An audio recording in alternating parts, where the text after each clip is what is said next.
të nderuar besimtar, një fenomen shumë i rrezikshëm, shumë i keq dhe shumë i papranueshëm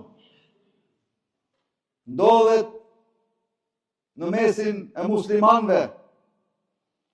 Dhe ky fenomen, nëse do të jetë i vazhdueshëm, ja rrezikon rrugën njeriu për në xhenetin e amshueshëm. Dhe kjo fenomen është zilia dhe dëmi i saj. Pra zilia dhe dëmi që shkakton ajo. S'ka dyshim se i dërguari Allahu sallallahu alaihi wasallam ka përmendur për këtë dokuri negative, që shumë prej nesh e kanë bërthyer, ku ka thënë, kanë rënë tek ju ose do të bjen tek ju sëmundjet e popujve të mëparshëm, që është zilia dhe urrejtja.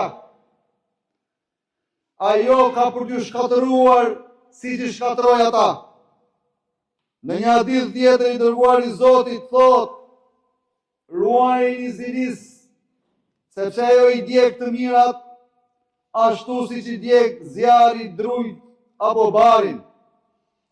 Zilia është cilësia e qortuar dhe e ligë. Allahu Azza wa Jall na paralajmëroi se është nga cilësitë më të mëdha të sherrit dhe na paralajmëroi që mos të përshkruajmë me këtë cilësi dhe t'i pastrojmë shpirtrat tanë nga ajo.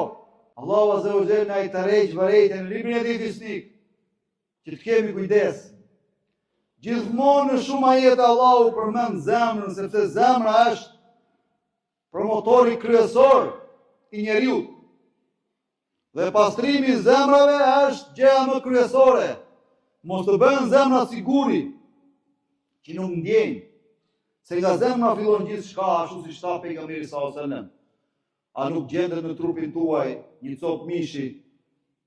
Nëse ajo është e shëndosh, atëherë i gjithë trupi njeriu është e shëndosh.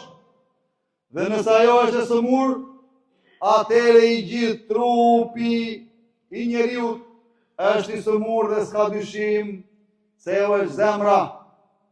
Pra nga zemra. Si të kemë ziliu në robi Allahut, për atë të mirësi që ka dhënë vllai tim musliman Allahu. Po elhamdulillah, falënderoj Allahun, Allah shtoja begatit, shtoja